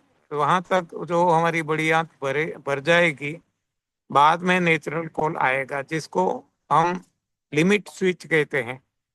तो ये लिमिट तक जब जाएगा, बाद में कोल आएगी। लेकिन यहाँ हम क्या करते हैं कि डेली संजीवनी क्रिया कर लेते हैं, एनिमा करके जो मल को खींच लेते हैं, बाहर निकाल देते हैं। तो जो लेवल पे आना है वो लेवल तक तो वो पहुंचता ही नहीं है। तो जिंदगी भर यदि हम संजीवनी क्रिया करते रहे तो जिंदगी भर नेचुरल कोल किसी को भी नहीं आएगा। तो इसके लिए यदि हम छोड़ देंगे एनिमा लेना, संजीवनी क्रिया करना, तो अपने आप कुछ समय के बाद वो शुरू हो जाएगा। तो बाद में कभी भी लेने की जरूरत नहीं पड़ेगी। ये सभी के लिए कॉमन है, आपके लिए ऐसा नहीं है। ये कोई समस्या नहीं है, ये कोई रोग नहीं है, एक सिस्टम है। जी, बहुत बहुत धन्यवाद। उम्मीद है विजय जी आपको सवाल का जवाब मिला होगा। सर हाइड्रोसिल हाइड्रोसिल की भी तकलीफ है सर अभी। जी, हाइड्रोसिल हाइड्रोसील। मैंने बताया, A to Z कोई भी रोग है, सभी के लिए एक ही बात है। हाँ, और आपको शायद समझ में नहीं आता, शायद जितना करना है आप नहीं कर पाते, तो कोई भी अनुभवी साधक के कांटेक्ट में रहो, वो आपको गाइड करते रहें, या तो फोन पे या तो पर्सनल। तो हाइड्रोसील भी लोगों के ठीक हो गए हैं, कोई भी जो भी, हमने तो सारे जितने भी रोग, इसलिए तो हम बार बार पुकारते हैं, कहते हैं A to Z कोई भी रोग है, ठीक हो गए, हो सकते हैं। अब खुद पे निर्भर है। बहुत बहुत धन्यवाद गुरुजी। हाँ जी। और अंत में ये भी हमारा भी अनुभव हमने पिछले 7 साल में गुरुजी से शेयर करना चाहेंगे कि कहीं ना कहीं हमारे शरीरों में बहुत सारे ऐसे रोग हैं जो हमें पता नहीं होते, और हमें लगता है कि हम सही हो गए, और हम विधि को ऊपर नीचे कर देते हैं। और कई बार मन का भय भी होता है कि कब तक करना है। तो उन सारे सवालों के जवाब हमें मिले, और हमने देखा कि इस विधि को हम लगातार करते रहें, सही विधि को अपनाएं, पूरी शिद्दत के साथ अपनाएं, तो रोग कोई सा भी होता है लेकिन विजय हमें मिलती ही है। तो विजय भाई, आपका नाम ही विजय है। वो हम्म। परमात्मा ने इतना सुंदर नाम दिया है, तो उस विजय आपके नाम को सार्थक आप करेंगे। पूरी शिद्दत के साथ कीजिए। किसी के साथ अगर आपको अनुभव शेयर करना है, कुछ गाइडेंस लेनी है, तो इतने महारथी यहाँ पर हैं। नरहरि पांड्या जी, संदीप मदान जी, सुनील जी, हमारे जिग्नेश भाई साहब, सुंदर भाई, किसी से भी आप फोन करके और डिटेल में इसकी चर्चा कर सकते हैं। ठीक है विजय भाई जी। हम्म। जी, बहुत ठीक है बहुत सर, थैंक धन्यवाद। जी, एक सवाल आया है। लंग्स से ब्लड आना, कफ आना, लंग्स और गले से, प्रोस्टेट है, एज 75 है। जी के गुप्ता जी, अगर आप मुझे सुन पा रहे हैं, एज आपकी 75 है, एक बार आप वीडियो ऑन करें। मैं फिर वही बात कहूंगा, आपने शायद लेट से ज्वाइन किया है, लेकिन गुरुजी ने बताया कोई भी बीमारी हो, कोई भी रोग हो, एनडीएस के एक विधि को, फास्टिंग, एनिमा, ग्रीन जूस, इस विधि को आप अपनाएंगे तो आप भी स्वस्थ हो जाएंगे। जी, किसी और का कोई सवाल है तो प्लीज आप अपना सवाल हैंड रेज करके पूछ सकते हैं, वरना हमारे बीच कुसुम जी हैं, जो कविता बहन जी हैं, जो अपना अनुभव शेयर करना चाहती हैं। कोई अपना अनुभव भी शेयर करना चाहता है तो भी अपना हैंड रेज कीजिए। कमलेश कुमारी हिमाचल से, उपाध्याय जी, अगर वो भी अपना अनुभव शेयर करना चाहते हैं तो प्लीज अपना हैंड रेज करें, ताकि हम पहचान सके कि आपने किस नाम से ज्वाइन किया हुआ है। जी, इतने हमारे बीच कविता बहन जी हैं, जो सिरसा पानीपत से लाइव हमारे बीच जुड़ी हुई हैं। सिरसा कैंप हमारे मदान जी ने जो है ऑर्गेनाइज किया, बहुत ही सफलतापूर्वक, बम्पर सुपर डंपर सफलता के साथ लोग यहाँ पर उत्साह के साथ ज्वाइन कर रहे हैं, उनको बहुत लाभ हो रहे हैं। उसी बीच कविता बहन जो दो हाँ जी दिन से सभी। यहाँ पर ज्वाइन किए हैं उनको क्या लाभ हुए हैं, वो लाभ आप हमारे साथ शेयर करेंगी कविता बहन पानीपत से। सभी साधकों को मेरा नमस्कार। मैं पानीपत से नहीं, दिल्ली से हूँ और मेरा फोन नंबर है 9818256179। तो एक्चुअली मेरे को भी जैसे सभी ज्यादा करके जुड़े हैं, मैं भी बीमारियों की वजह से ही एनडीएस से जुड़ी थी। तो एक्चुअली मेरे को बहुत सिवियर कॉन्स्टिपेशन थी, तो मैंने ऑनलाइन सर्च किया। तो फिर मेरे को मतलब इस एनडीएस के बारे में पता चला और मेरे को एक पैर में ऑस्टियोआर्थराइटिस स्टार्ट हुआ था। तो कॉन्स्टिपेशन के लिए जैसे कि पता चला कि भाई आंवले डाल के जूस बनाओ। तो इनिशियली जैसे मैंने आंवले डाल के जूस बनाए, तो आंवला जैसे बहुत रेचक वो है, तो मतलब कॉन्स्टिपेशन रहती नहीं है, क्लियर हो जाता है। तो ये मेरे को इंस्टेंट इसका लाभ मिला था और उसके बाद मैंने इसको कंटिन्यू रखा, तो कॉन्स्टिपेशन मेरी काफी क्लियर हुई। और बाकी मेरे एक पैर में ऑस्टियोआर्थराइटिस स्टार्ट हुआ था। तो डॉक्टर ने बताया कि भी एक्सरे वगैरह कराया था, और एक पैर में जैसे रात को चीस लगती थी, 2-3 बजे नींद खुल जाती थी और पैर मुड़ता नहीं था। डॉक्टर ने बोला मोड़ना भी नहीं है आपको, एक पैर मतलब वैसे ही बैठना है। तो मैंने जैसे ऐसे कॉन्स्टिपेशन के लिए ये फॉलो किया था, तो होते होते मेरे 15 दिन में ही मेरी कॉन्स्टिपेशन भी चली गई और मतलब मेरा पैर ऐसा हो गया 80% 90% मेरा उस वक्त 15 दिन में ठीक हो गया और मेरा 10 kg वेट रिड्यूस हो गया था। तो उसके बाद से मेरे को पैर में कोई इशू नहीं, आराम से पैर मोड़ के बैठती हूँ। और बाकी तो चीजें हैं ही हैं, जैसे हल्कापन फील होता है, नींद नहीं आती, मतलब आप एनर्जेटिक फील करते हो सारे दिन भर में।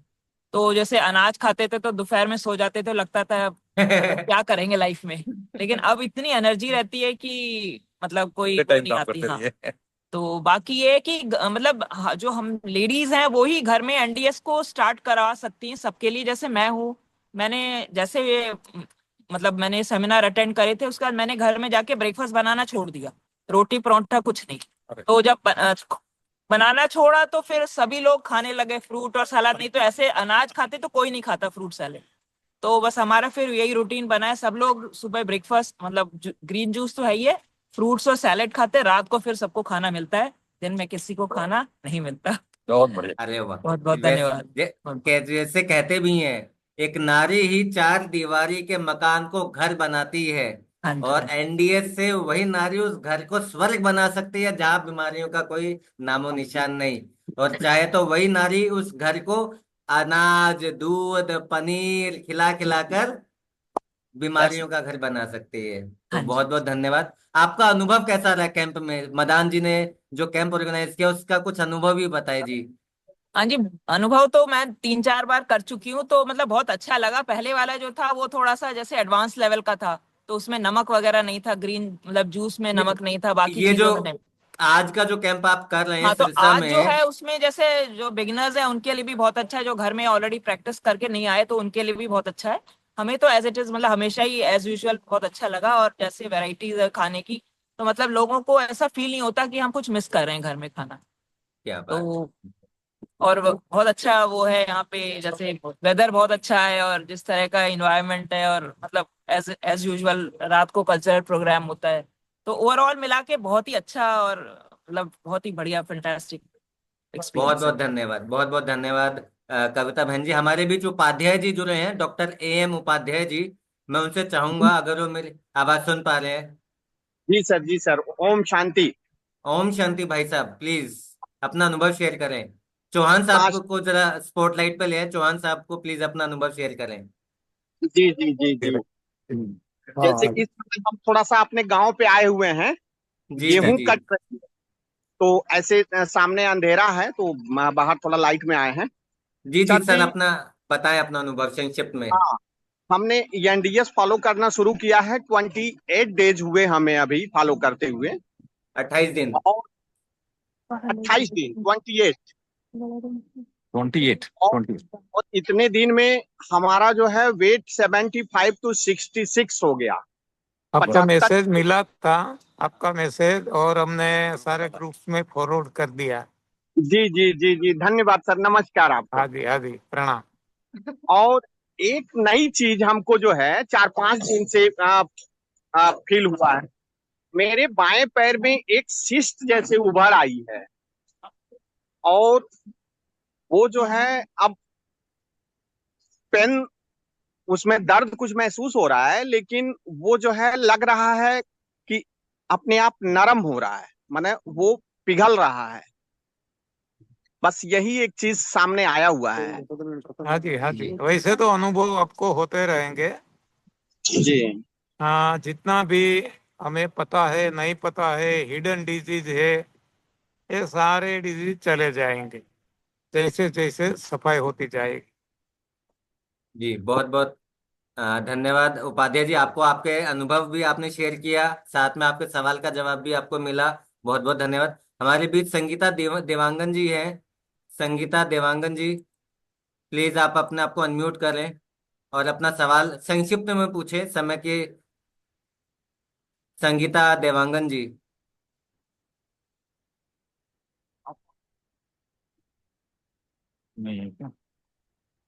संगीता देवांगन जी, प्लीज अपने आवाज ऑडियो अनम्यूट करें।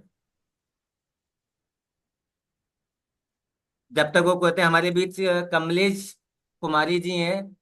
बहन कमलेश कुमारी जी हिमाचल प्रदेश से हैं।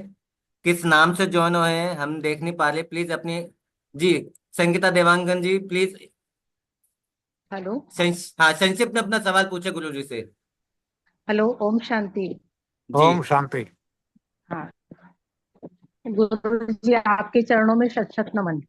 नमन प्रणाम। हाँ हाँ जी, मैं मेरा थायराइड का भी प्रॉब्लम था, लेकिन मैं 3 महीने से अभी एनडीएस फॉलो कर रही हूँ, तो मेरा थायराइड टोटल खत्म हो गया है।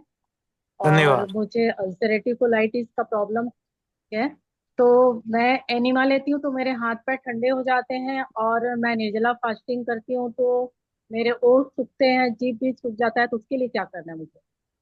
बस धीरे धीरे करो, ज्यादा करने से कोई आपको शारीरिक समस्या आती है तो आपके हिसाब से आप खुद तय कर लो। करना तो वो ही है, लेकिन कैसे करना वो आपकी शारीरिक और मानसिक स्थिति देख के आपको तय करना है।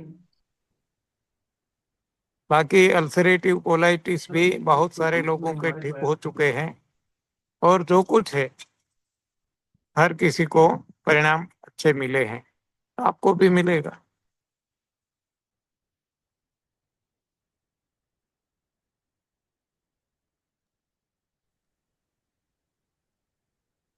हेलो, बहुत उम्मीद है कमलेश संगीता जी, आपको आपका सवाल का जवाब मिल गया होगा।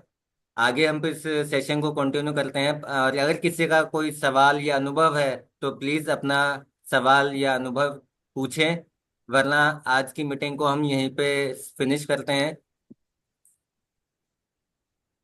जी मुनीष जी, मुनीष जी प्लीज अपना वॉल्यूम वो कीजिए। सभी को प्रणाम।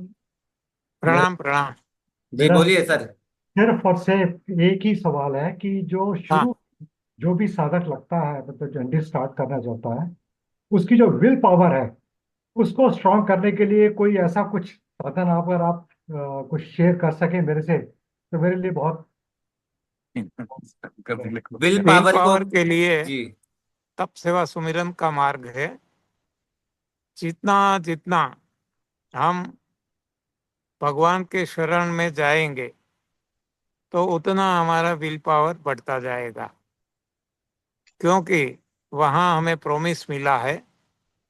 भगवान ने बताया है कि माम के वो शरण व्रज, और जब हम उनकी शरण लेते हैं तो हमारी सारी जिम्मेवारी वो लेते हैं। वो कहते हैं योगम क्षेमम वहामि अहम। तो हमारी क्षेम कुशलता, ये सारी जिम्मेवारी भगवान ले लेते हैं। ली हुई है, लेकिन हमें समर्पित होना होगा, तो अपने आप आत्मविश्वास बढ़ जाएगा। बहुत सुंदर, बहुत सुंदर। जिस तरीके से हम जब किसी भी बस या ट्रेन में बैठते हैं तो हमको ये पता रहता है कि हमें हमारी मंजिल मिलनी ही है। हम कोई सवाल अपने आप में नहीं करते हैं। वैसे गुरु जी ने कितने सरल शब्दों में कहा, प्रभु को, रामचरितमानस के अंदर लिखा हुआ, प्रभु को समर्पण कर दें तो सारे डर अपने आप खत्म हो जाएंगे, विश्वास से जिंदगी भर जाएगी, और ये तब सेवा सिमरन को बहुत अच्छे से हम चल कर सकेंगे। सुशील कुमार शर्मा जी हैं, अंतिम सवाल, अंतिम। जी सुशील शर्मा जी। सभी साधकों को मेरा नमस्कार। आदरणीय जी गुरु जी के चरण स्पर्श। गुरु जी, मैं आपसे यही जानना चाहता हूँ कि हमें संजीवनी क्रिया कब करनी है, कैसे पता चले कि हमारे अंदर से क्लीनिंग हो गई है, क्योंकि अभी हमें कोई रोग नहीं है शरीर में। बस यही बराबर। सवाल है। तो जब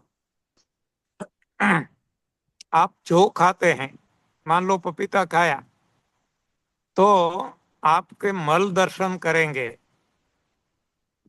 जी तो आपको पपीता ही लगेगा। हाँ, सभी जी तरीके से, रंग से, गंध से वो दुर्गंध नहीं आएगी। केवल इसमें से जो शरीर को इसका सत्व तत्व चूसना है वो ही निकल जाएगा, बाकी जो खाया वो ही निकलेगा। तब हमें पता जी चलेगा कि अब ये संजीवनी क्रिया या तो सफाई हो चुकी है, अब जरूरत नहीं है। जी, धन्यवाद गुरु जी। प्रणाम। इसके इसके लिए मैं बात करूं थोड़ी। जी एक श्लोक है, कराग्रे वस्ते लक्ष्मी, कर्म सरस्वती। कराग्रे वस्ते लक्ष्मी, कर मूले सरस्वती, कर मध्य तु गोविंदम, प्रभाते कर दर्शनम। ऐसा जी क्या करके हम बात। कर देखते हैं। तो मैं जी इसमें ऐसा एक पॉइंट मैंने जोड़ा है, कराग्रे वस्ते लक्ष्मी, कर मूले सरस्वती, कर मध्य तु गोविंदम, प्रभाते मल दर्शनम। Oh okay okay. कल दर्शनम नहीं, मल दर्शनम। हमारा मल पानी में तैर रहा है, हमारी आंतें साफ है। मल पानी में डूब रहा है, कोई ना कोई प्रॉब्लम है। बहुत सुंदर, बहुत सुंदर, बहुत अच्छे शब्दों में, बहुत अच्छे श्लोक से आपने दिल की गहराइयों तक इस बात को पहुंचा दिया है कि हमको क्या करना है, किस तरीके से पहचाने कि हम निरोग बन चुके हैं। बहुत बहुत धन्यवाद नरहरि पांड्या जी। एक आखिरी सवाल हम आपसे ही लेंगे, उनको जवाब आपसे ही चाहेंगे पांड्या जी। जीके गुप्ता जी हमारे बीच हैं, उम्र दराज व्यक्ति हैं, वो अपना कुछ सवाल रखना चाहते हैं। जीके गुप्ता जी, प्लीज अपनी बात रखें। हमने बात कर लिख दिया जाए तो जवाब मिल गया हमें। आ- आपने, अच्छा तो वो आपने बीमारी के बारे में लिखा था ना जी? हाँ हाँ, वही लिखा था हमने, हाँ तो लंग्स लंग्स के प्रॉब्लम जो। अंदर, हाँ लंग्स की कोई भी, तो गुरुजी ने बताया। भाई साहब पांड्या जी, इन्होंने एक सवाल पूछा था, लंग्स में ब्लड आ रहा है, कफ आ रहा है गले से, प्रोस्टेट की प्रॉब्लम है, नोज अक्सर बंद रहती है, क्या करें? ये इनका सवाल इनका था। कहाँ से कुल्ती नोला लेने पे, नोबलाइजर लेने पे। जी जी जी जी। ये गलत आहार की वजह से जो भी प्रॉब्लम है, वो गुरुजी ने पहले बोल दिया। जो भी XYZ प्रॉब्लम है, वो गलत आहार की वजह से है, गलत ज्ञान की वजह से है। अब ये सिस्टम यदि हम फॉलो कर रहे हैं और इसके जरिए जो भी जहां से निकल रहा है वो एक सफाई की एक प्रक्रिया है, तो मेरे ख्याल से ये फिक्र करने की कोई जरूरत नहीं है। कूड़ा जिस रास्ते से कूड़ा निकलना चाहेगा, जगह होगी उनकी, वहां से वो निकलता रहेगा। डरने की जरूरत नहीं है, बस जरूरत है तो पूरी निष्ठा से सिस्टम को फॉलो करने की। इसमें यदि कोई गलती हो रही है, कमी लग रही है, तो ये गलती को सुधार ले। जी बाकी तो वही होगा जो मंजूर खुदा होगा। काम वही करने जो वाला राम वही है, रचिरा, मनुष्य यत्न ईश्वर कृपा। वही है, वही जो राम रचिरा का करते हैं, हाँ बढ़ावे बस साका। वही है। बहुत जाय सुंदर। बिंद राखे, जाय बिंद राखे राम, ताई बिंद रहियो, सीताराम सीताराम सीताराम कहियो, बहुत सुंदर, सीताराम सीताराम सीताराम जी। सीताराम कहियो। और हम तो बिल्कुल उस राम का, एक राम को तो हमने सिर्फ तस्वीरों में देखा, मंदिरों में देखा, पर असली उनके साक्षात स्वरूप हमें बीबी चौहान सर जी के रूप में दिखा, जिन्होंने हमें रामचरितमानस के एक एक श्लोक को, उसके एक एक मंत्र को, उसके एक एक तंत्र को हमारे अंदर जीवंत उदाहरण लेके दिखाया और हमें उतारना सिखाया। तो ऐसे जीवंत श्री राम जी को मैं प्रणाम करना चाहूंगा, जिन्होंने अपने चरित्र से, अपने व्यवहार से, उनकी मर्यादाओं को, उनके व्यवहार, उनके आचरण को हमारे जीवन का एक हिस्सा बनाया। श्री बीवी चौहान जी को कोटि कोटि वंदन। और इसी के साथ हम आज के जूम सेशन को हम यहीं पर विराम देते हैं। आप सभी साधकों का बहुत बहुत धन्यवाद करते हैं, आप सभी साधक आपका भी बहुत बहुत इसमें। धन्यवाद, आप सबका भी जी जी बहुत धन्यवाद। जी, आप सभी साधक इसमें ज्वाइन हुए और अपने अपने सवाल आपने पूछे। चौहान साहब जी का, नरहरि पांड्या जी का, मदान जी का, जिग्नेश भाई साहब जी का, सुनील गुप्ता जी का, सभी का बहुत बहुत धन्यवाद। जो रात के 9:30 आप सोचिए जरा, पूरा दिन शिविर में लगे हुए हैं, उसके बावजूद भी 80 साल, अभी हमारे बीबी चौहान जी आने वाले 20 सितंबर को 80 साल की पड़ाव पे पहुंचेंगे, उसके बावजूद उनका उमंग उत्साह देखिए। रात के 9:45 बजने वाले हैं, फिर भी वो पूरे उसी उत्साह के साथ, जैसे सवेरे की उनकी आंख खुलती है उसी उमंग उत्साह के साथ हमारे संग बैठे हैं। बहुत बहुत धन्यवाद भाई चौहान जी। सभी साधकों का भी, हमें एनडीएस के सभी महारथियों का बहुत बहुत धन्यवाद। शुभ रात्रि। अगले शनिवार फिर एक नई यात्रा पे नए अध्याय के साथ जुड़ेंगे। तब तक सभी को ओम शांति, शुभ रात्रि। ओम शांति, शुभ रात्रि। शुभ रात्रि।